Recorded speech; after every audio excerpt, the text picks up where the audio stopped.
pouco tempo ainda e já não me vereis, e outra vez um pouco e me vereis de novo. Reverendas irmãs, amados irmãos, podeis vos sentar.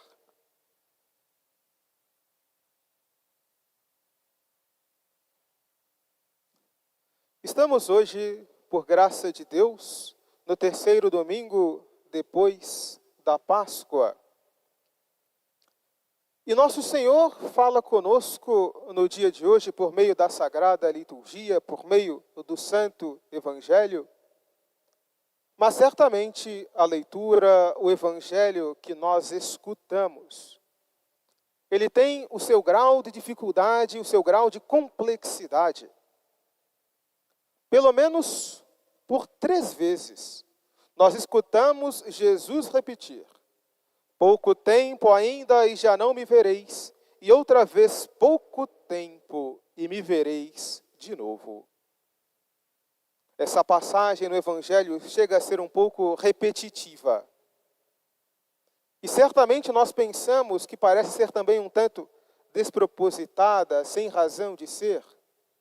Mas qual a razão dessas repetições da parte de Jesus? Por que nosso Senhor repete tantas vezes: ainda um pouco de tempo e já não me vereis? Outra vez, um pouco de tempo e me vereis de novo. A razão, amados irmãos, para essas repetições da parte de Jesus é porque nosso Senhor é certamente o Redentor, o Salvador, mas Ele é também o nosso Mestre. Ele é também um professor, um pedagogo.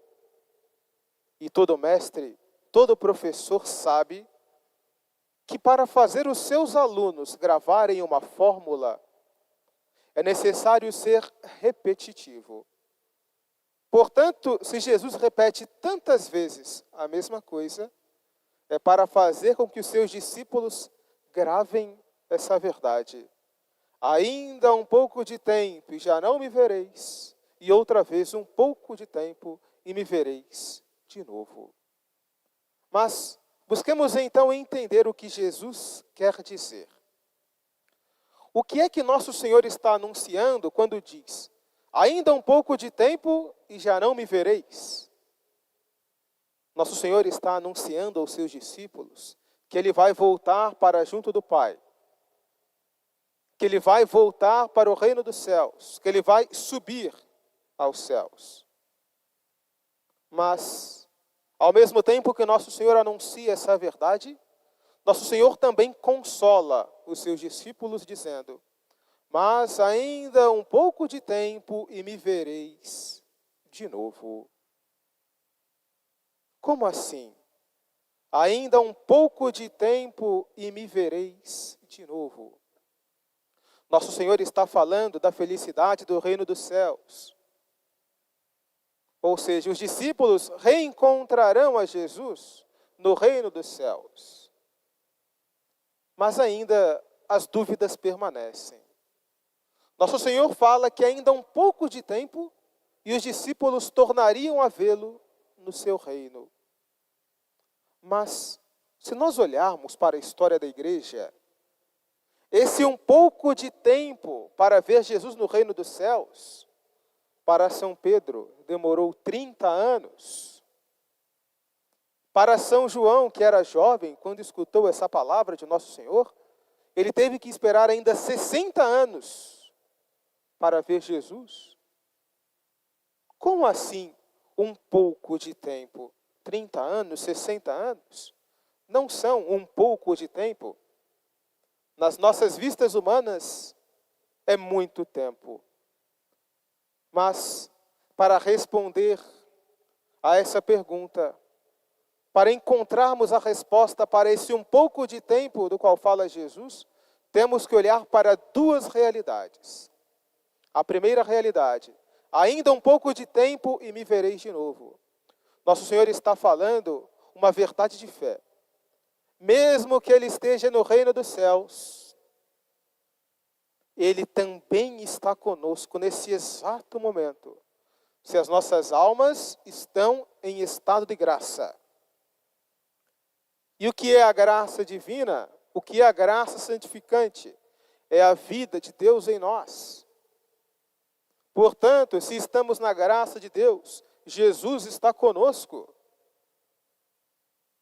E ainda assim, lembremos também que nosso Senhor não está conosco somente pela graça, mas a cada Santa Missa, a cada vez que recebemos a Santa Comunhão, nós recebemos novamente a Jesus. Não é um simples pedaço de pão, é corpo, sangue, alma e divindade do próprio Jesus, presente na hóstia consagrada, realmente presente para a nossa salvação. Portanto, a cada vez que vemos a hóstia consagrada, a cada vez que recebemos a Santa Comunhão, é Jesus que nós tornamos a ver. Mas nosso Senhor não está falando somente dessa presença espiritual, não está falando somente da presença real na Santa Comunhão. Nosso Senhor está falando também do reino dos céus. Nosso Senhor está falando também que mesmo que vivamos 30, 60, 100, 120 anos nessa terra, tudo isso é um pouco de tempo em comparação com a felicidade do reino dos céus. Ou seja, mesmo vivamos muito, mesmo passemos nessa terra uma vida de sofrimentos, tudo isso é pouco em comparação com a glória, com a felicidade que nos espera no reino dos céus. Por isso, é necessário que nós busquemos também, amados irmãos, aproveitar o tempo. Nós temos que aproveitar o pouco de tempo que nosso Senhor nos deu nessa terra. E lembremos sempre qual a razão da nossa existência. Lembremos para o que nós fomos criados. É sempre bom, sempre útil recordar o catecismo. Qual a razão da nossa existência? Nós fomos criados para conhecer, amar e servir a Deus. E mediante isso salvar as nossas almas. Essa é a razão da nossa existência.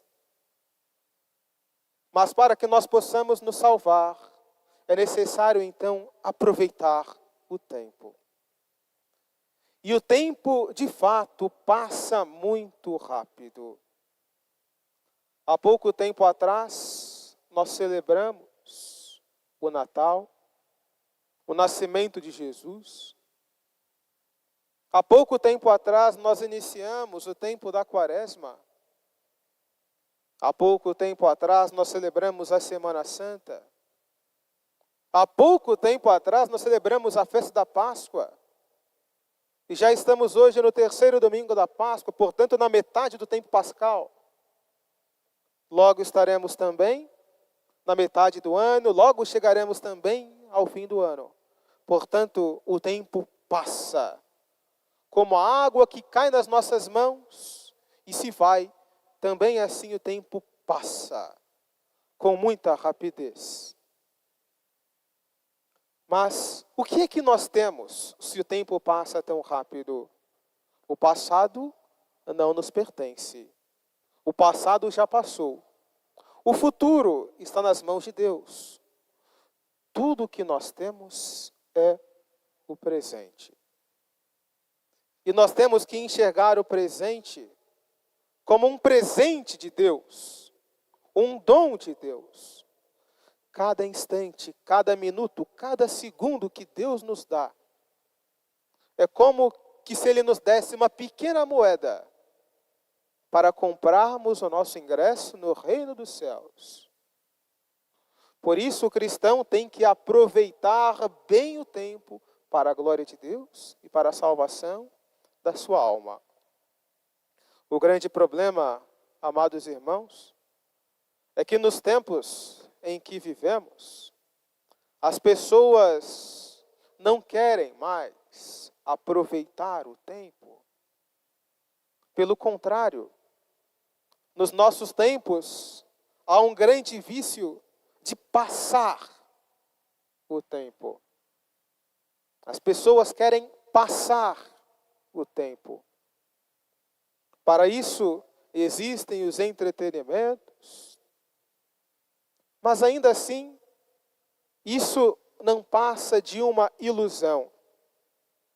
Nós pensamos nos momentos de tédio que nós vamos passar o tempo, matar o tempo, mas nós não vamos matar o tempo, nós vamos perder tempo. E o grande fato é que nos nossos tempos, nós temos também com muita facilidade um instrumento apropriado para perder o tempo.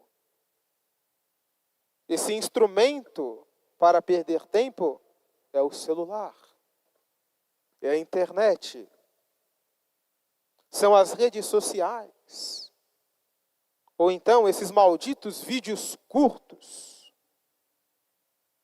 E as pessoas então dizem, até mesmo com certa inocência, vou ficar aqui 15 minutos. E fica então no celular, nos vídeos curtos. Passam-se 15 minutos, 30 minutos, 1 hora, 2 horas. E assim, o tempo que é tão precioso, tão valioso, é então miseravelmente perdido. E infelizmente o tempo perdido não pode ser recuperado. Passou. Já não está mais nas nossas posses. Por isso é necessário que nós busquemos ser ciosos e aproveitar cada segundo do nosso tempo. Aproveitar com as coisas santas. Aproveitar para a oração. Aproveitar para fazer boas leituras. Aproveitar o tempo para estar com a família. Tudo isso é fazer bom uso do tempo. Mas é necessário ter sabedoria. Para que nós, portanto, nos animemos em guardar o nosso tempo, em aproveitar o nosso tempo, é sempre bom lembrar o belíssimo exemplo de Santo Afonso Maria de Ligório. Santo Afonso foi um dos votos que me parece ser um dos votos mais difíceis de se fazer. Santo Afonso fez o voto de não perder tempo. Portanto, todo o dia de Santo Afonso era um dia muito ocupado. Ele era um padre, foi um bispo muito piedoso, que muito amava a Deus. E quando ele não estava rezando a Santa Missa, quando não estava rezando o ofício divino, quando ele não estava administrando os sacramentos, ou pregando, dando conferências, ele passava sempre o seu tempo escrevendo. Escreveu mais de 120 obras de piedade. Portanto, ele foi um homem que soube aproveitar o seu tempo. Busquemos também nós, nas nossas vidas, fazer também esse voto. Voto de não perder tempo. Lembremos, o tempo não é nosso. O tempo é de Deus. E Deus nos confia o uso do tempo para a salvação das nossas almas. Peçamos então no dia de hoje, amados irmãos, a nosso Senhor, que nos dê essa graça de aproveitarmos cada instante para trabalhar para a glória de Deus. Peçamos também à Santíssima Virgem, a nossa Mãe e Rainha, que nos ajude também a usar o nosso tempo com sabedoria para crescermos sempre no amor a Deus e merecermos então a salvação das nossas almas. Louvado seja nosso Senhor Jesus Cristo. Para sempre seja louvado. Querida Mãe, Virgem Maria, Fazei que eu salve a minha alma.